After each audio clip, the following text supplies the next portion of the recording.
प्यारे प्यारे भक्तात्माओं, जन्माष्टमी जन्माष्टमी का नाम लेते ही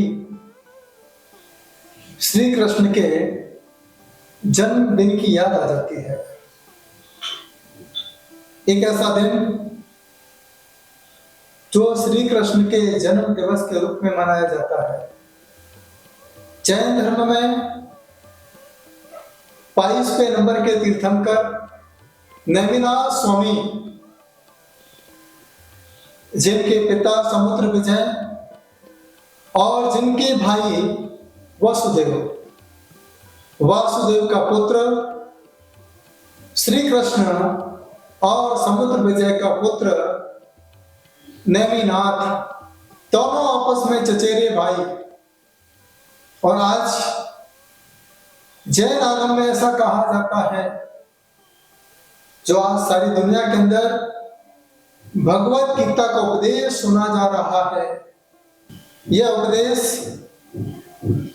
नेमिनाथ भगवान की दिव्य ध्वनि के माध्यम से श्री कृष्ण के जीवन में उतरा। आज सारी दुनिया के अंदर भगवत गीता को सबसे श्रेष्ठ ग्रंथ, सबसे पावन ग्रंथ माना जाता है, जिसे अध्यात्म से जुड़ा हुआ आध्यात्मिक ग्रंथ कहा जाता है। आज श्री कृष्ण को जैन धर्म के अनुसार सारी दुनिया भगवान कह के मानती है कि जैन धर्म में इन्हें वसुदेव कहा जाता है या नारायण कह के पुकारा जाता है, क्योंकि 9 नारायण होते हैं। 9 नारायण में 9वें नंबर के नारायण श्री कृष्ण। आज श्री कृष्ण सारी सृष्टि के अंदर भगवत गीता के रूप में याद किए जाते हैं।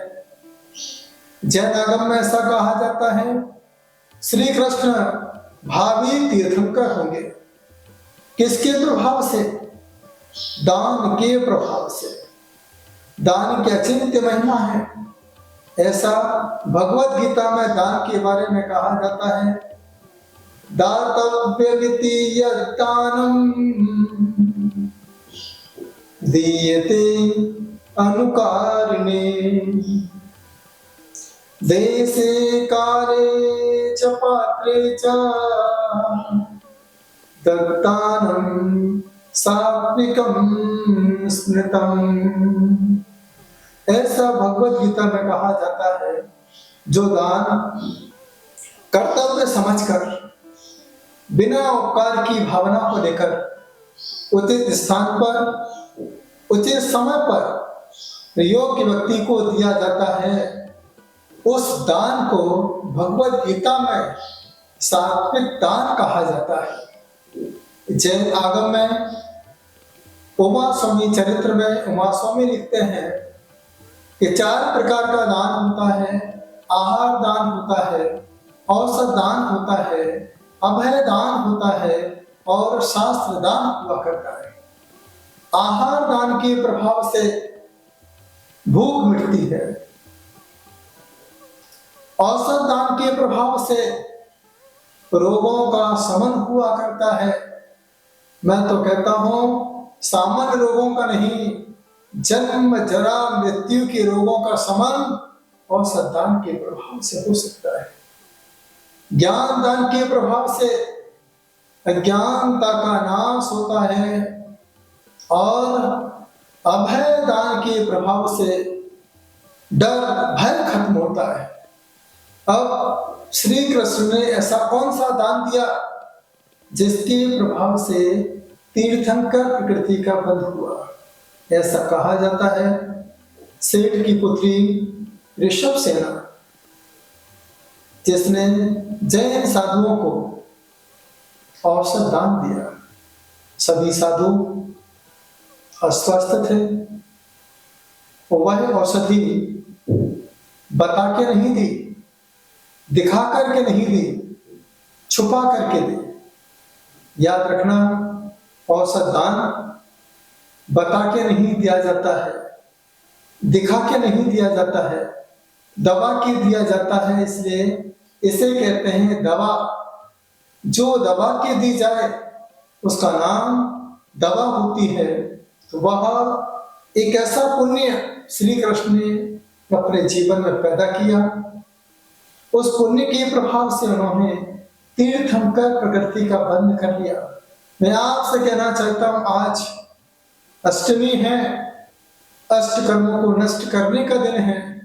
इस पंचम काल में लोग अपनी मौत नहीं मरते हैं, आज लोग डॉक्टर की मौत मरते हैं, अस्पतालों में मरते हैं, दवाइयों से मर जाया करते हैं, क्योंकि उन्हें दवाई असर नहीं करती है, वह उनके लिए मृत्यु का कारण बन जाया करती है। वर्तमान की स्थिति में बहुत सारे ऐसे लोग हैं जो उठने के बाद शुरुआत दवा से करते हैं और रात को सोने के पहले दवा ग्रहण करते हैं। हर चीज भूल सकते हैं लेकिन दवा लेना नहीं भूल सकते हैं। क्या करें ऐसा उपाय जिससे हमारी दवाएं छूट जाए? मैं आज आपसे कहना चाहता हूं, आप दिगंबर संत के पास जाएं, भले ही उन्हें कुछ न ले जाएं, 4 प्रकार के दान उनके सामने आप दे सकते हैं अच्छी भावना के साथ। औसत दान दे सकते हैं, औसत दान में ऑइंटमेंट दे सकते हैं, एक्सटर्नल झंडू बाम, विक्स है, इचिंग औषधि की, इचिंग की औषधि है। इस प्रकार की औषधि आप साधु की जरूरत को हिसाब से दे सकते हैं। फिर भी अगर आपको लगता है बुजुर्ग साधु है, अस्वस्थ हैं, तो यहाँ पर आप देखना दवा शुद्ध होना चाहिए, सात्विक होना चाहिए, मर्यादित होना चाहिए। वह दवा आप साधु को छुपा करके औषधान के रूप में दे सकते हो। जब कभी शिखर जी जाए, मैं तो आपसे यही कहना चाहता हूँ, एक वंदना आप पर्वत की करें और दूसरी वंदना चलते फिरते तीर्थों के दर्शन करके आहार दान देके करें। एक दिन आप संतों के लिए रखें, संतों के लिए आप आहार दान प्रदान करें, आहार दान के साथ औसत दान दें। औसत दान में सात्विक आहार होगा, वह औसत का काम करेगा। अभय दान दें, साधु की सेवा में रहें, वैया वृत्ति करें, उनके विहार में साथ रहें और उसके बाद उन्हें शास्त्र दान भी दे सकते हैं। शास्त्र दान में आप डायरी भी दे सकते हैं, पेन भी दे सकते हैं। जो शास्त्र साधु स्वाध्याय में यूज करते हैं वह स्वाध्याय के लिए शास्त्र भी भेंट कर सकते हैं। यह पुण्य लाभ आप सखत समय से कर जाकर के 4 प्रकार के आहार दान को प्राप्त कर सकते हैं। आज श्री कृष्ण ने जो औषध दान दिया है, अगर आप चाहते हो आज हम कुछ अच्छा काम करें, अच्छे काम के लिए आप औषध दान अवश्य करें। औषध दान इस युग का सबसे बड़ा दान माना जाता है। व्यक्ति कब मरता है? जब उसके पास पैसा नहीं होता इलाज कराने का, तो वह समय से पहले अपने श्वासों को छोड़ दिया करता है। समय बहुत खराब है आज, लेकिन आप उसे औषध दान दें जो सात्विक जीवन जीता हो, धार्मिक पद्धति से जीता हो, प्रभु की भक्ति के लिए प्रभु से समय मांगता हो। हे भगवान, थोड़ा सा समय और मिल जाए जिस समय धर्म ध्यान कर सकूं, तीर्थ यात्रा कर सकूं, साधु की वंदना कर सकूं और अपने अंतिम समय के पहले पहले समाधि की तैयारी कर सकूं। इतना समय प्रभु मुझे चाहिए। आप उनकी मदद करें, उनके साथ जुड़ें, तो नियम से आपके जीवन में आपकी आत्मा का कल्याण हो सकता है। ये श्री कृष्ण ने जो संदेश इस युग के लिए दिया वह आध्यात्म का सबसे बड़ा उपदेश था। एक ही शब्द उन्होंने कहा, मैंने जन्म कारागृह में लिया लेकिन मेरी मृत्यु कारागृह में नहीं, गृहस्थ अवस्था में नहीं, मेरी मृत्यु जंगल में हुई। हर इंसान कारागृह में 9 महीने तक कैद रहता है, अस्पताल में जन्म लेता है, घर में कैद रहता है तो घर में कैद रहना कारागृह के समान हुआ करता है। अपने जीवन में जन्म भले ही तुम्हारा चार दीवारी में हुआ हो, लेकिन अंतिम समय चार दीवारी में नहीं, चारों दीवारी को तोड़ करके चारवती से पार होने के लिए, आध्यात्मिक यात्रा के लिए वन की ओर चले जाओ। जो वन की ओर चला जाता है वही कुछ बन पाता है। दूसरा उपदेश दिया कि मेरी माँ देवकी, लेकिन मेरा जीवन यशोदा के यहाँ पर चला। जीवन में एक वो माँ होती है जो जन्म देती है और एक वो माँ होती है जो जीवन देती है। उस माँ का नाम होता है जिनवाणी माँ। जिनवाणी माँ कभी नहीं छोड़ना। या दूसरा उपदेश दिया, श्री कृष्ण ने दूध नहीं पिया, माखन। ऐसा कहा जाता है कि जब घी बन जाता है, घी बनने के बाद फिर कभी दूध नहीं बनता है। उसी प्रकार से उन्होंने कहा, जब आत्मा का जागरण हो जाता है, आत्मा के प्रति ध्यान केंद्रित हो जाता है, आत्मा में लीन हो जाती है, उस समय वह आत्मा घी की तरह पवित्र हो जाती है। फिर वह संसार में भटकती नहीं है। जैसे घी दूध नहीं बनता है, उसी प्रकार से अध्यात्म की ओर जागृत भव्य जीव कभी संसार में रह करके संसार का नहीं होता है। यह दूसरा उपदेश दिया। इसके बाद 16,000 रानियां, लेकिन यहां उन्होंने उपदेश दिया कि इतनी रानियां होने के बाद भी मेरे अंदर अध्यात्म की हिलोरें उठ रही थी, क्योंकि मेरा नाम श्री कृष्ण है। कृष्ण मतलब कर्म, जिसने कर्मों को कृष्ण कर दिया, जिन्होंने कर्मों को नष्ट करके श्री पद को पाने के लिए संकल्प बनाया, ऐसे का नाम होता है श्री कृष्ण। जो अष्ट कर्मों को नष्ट करके भावी तीर्थंकर होकर के निर्वाण पद को प्राप्त करेंगे, ऐसा नाम पाया है श्री कृष्ण। तो जो कुछ भी आज आप श्री कृष्ण के बारे में सुनते हैं, उन्होंने पर्वत को उठाया बताने के लिए कि ये प्रेम की गंगा है, अध्यात्म की गंगा है। इस अध्यात्म की गंगा में परिग्रह पर्वत के समान हुआ करता है, और इसी पर्वत के प्रभाव में आकर के इंसान बड़े बड़े पत्थरों को उठा दिया करता है।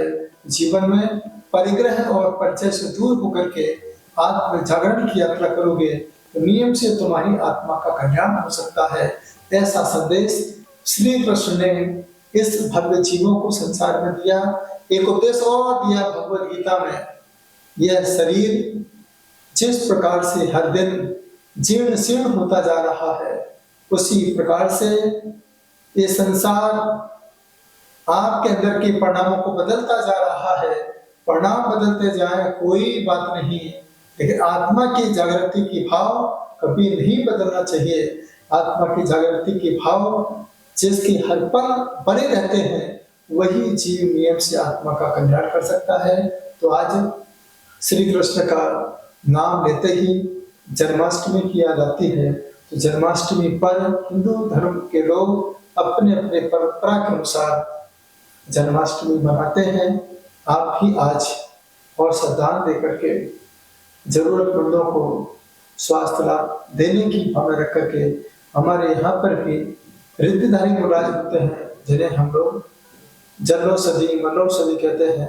आमर्ष सर्वौषधयस्तदासे विषा विषादृष्टि विषादशास्य सखिल विडजल्य मलौषधीसा स्वस्ति क्रियासु परमर्षयोनः।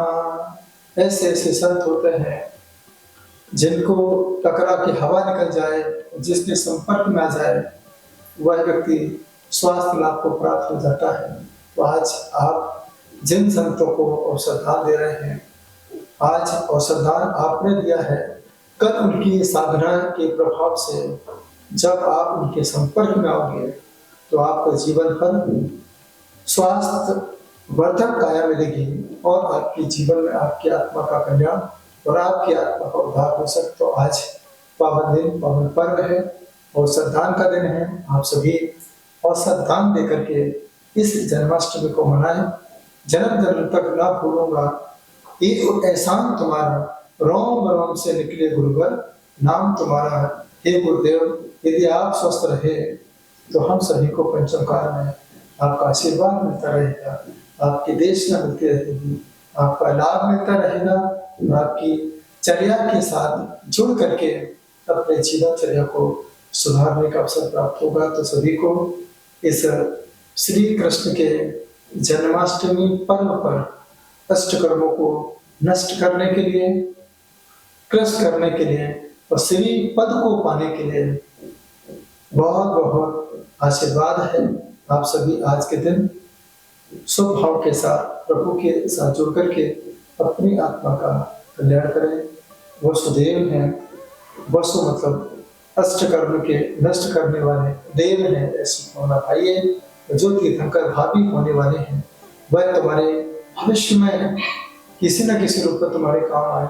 मुझे लगता है कि आज आप अपनी बुद्धि ज्योतिष सीखने में लगा रहे हो, क्या पता यह बुद्धि ना जाने कितने लोगों का सही मार्गदर्शन कर सकती है, उनके भटकाव को सही दिशा निर्देश दे सकती है। इसलिए यही प्रभु से प्रार्थना करें, जो मैं सिखा रहा हूँ बस आप सीख जाए। मैं एक मेहनत क्यों कर रहा हूँ, इसलिए मेहनत कर रहा हूँ कम से कम आपके अंदर जैन आस्था पैदा हो जाए। इसको मैं भक्तामृत से भी जोड़ करके आपके बीच में रखूंगा, सिर्फ आपकी आस्था को बरकरार रखने के लिए, आपके अंदर आस्था का बीजारोपण करने के लिए मैं आपके बीच में इतनी मेहनत करके आओ ज्योतिष सीखे, यह भावना लेकर के आपके बीच में आया हूँ। बस मेरी यही भावना है, जो मैं आपको सिखा रहा हूँ आप उसे डायरी में नोट करें, और कोई भी जब ऐसा व्यक्ति आपके सामने आए, बस जो मैंने बोला है बस वैसा बोलते चले जाओगे, वह तो आपकी पैर पकड़ लेगा, भैया आप तो हमारे गुरु बन गए हो, बस मेरा मार्गदर्शन करते चले जाओ। आप उसे मार्गदर्शन करते चले जाएं। बस शिक्षा को कभी व्यवसाय नहीं बनाए, शिक्षा शिक्षक बन के बताते रहेंगे, यह विद्या दिन दुनी रात चौगुनी और अपने आप बढ़ती चली जाए।